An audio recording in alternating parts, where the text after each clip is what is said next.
A single aircraft carrier is enough to markedly change the level of a nation's military might. These ships are one of the strongest single assets a military can have. While plenty of military vessels are capable of launching helicopters, there are just 19 aircraft carriers worldwide currently in service capable of launching fixed-wing airplanes. China, Thailand, India, Russia, and France each have 1, Italy has 2, and the US has the 11 largest in the world. These largest carriers require over 6,000 people to operate and often stay deployed for up to a year. They are fully fledged cities at sea.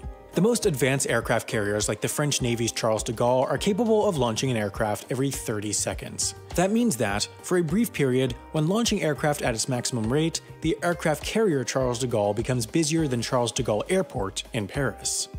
To be able to achieve such a capability on a moving ship is no easy feat. While the operation of these vessels gives militaries enormous strategic advantage, they also represent one of their greatest operational challenges. An aircraft carrier's offensive weapon is its aircraft. On board, carriers tend to only have a small number of defensive weapons such as surface-to-air missiles and machine guns. But of course, just like any powerful military asset, these carriers are big targets. It is for this reason that carriers never travel alone while on deployment. While the exact composition can change depending on the mission, the carrier strike groups American carriers travel with are typically made up of a guided missile cruiser equipped with Tomahawk missiles, 2 guided missile destroyers, an attack submarine, and a supply ship. An aircraft carrier is the flagship of this strike group, meaning that, in its command area, it not only has a bridge and an air traffic control center, it also has a flag bridge where an admiral commands the entire strike group. Each of the group's ships serves some combination of offensive and defensive roles. The only exception is the supply ship. Most aircraft carriers don't need regular refueling. All 11 American carriers and the French one are nuclear-powered, meaning they can sail an unlimited distance for 25 years without refueling. Even conventionally powered aircraft carriers like the UK's HMS Queen Elizabeth can travel up to 12,000 miles or 18,000 kilometers without refueling, making the need for stops infrequent. While an American or French carrier could hypothetically sail non-stop for years or even decades, what they can't do is carry enough food, which is always needed, and aviation fuel, which is needed for combat operations, to stay at sea for more than a few weeks at a time.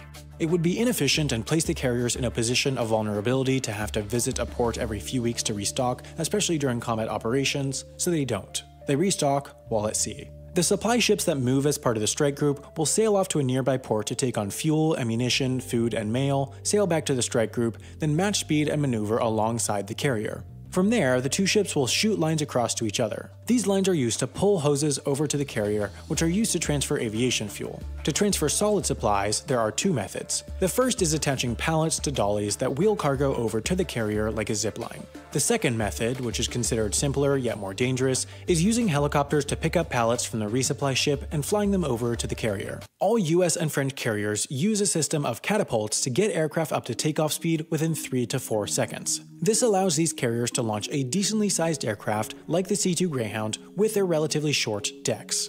Other carriers, like the Chinese and Indian ones, don't have catapults, so they can only launch lighter, shorter-range aircraft capable of taking off with a very short runway. Both these 2 types of carriers have arrestor wires that aircraft catch on landing to decelerate with a short distance given. Every other aircraft carrier out there can only operate with aircraft capable of vertical landing. A large carrier can carry up to 100 aircraft, so massive elevators bring aircraft from the flight deck to the hangar for storage when not in use. About 6,000 people work and live aboard each American carrier. 3,200 of them have jobs related to running the ship itself. That includes everything from working in the engine room, maintaining the nuclear reactor, cleaning the decks, to actually working up in the bridge commanding the ship. Many of these jobs are below deck, and since all the above deck space is used for flight operations, many on board can go weeks without seeing sunlight. 2,500 other personnel are part of the carrier's air wing. If this was an airbase on land, these would be everyone working there, including air traffic controllers, aircraft mechanics, fuelers, pilots, and more. The few hundred remaining personnel work assorted other jobs. In terms of personal space, enlisted personnel, the vast majority of those on board, only get a single bunk in a room with sometimes more than 100 others. Higher-ranked individuals, though, of course have more spacious accommodations. As long-term homes for thousands of people, these ships also have a few small luxuries like stores, gyms, barbershops, lounges, and more, but space is at a premium when 6,000 people are packed into one floating hall, and the mission is paramount.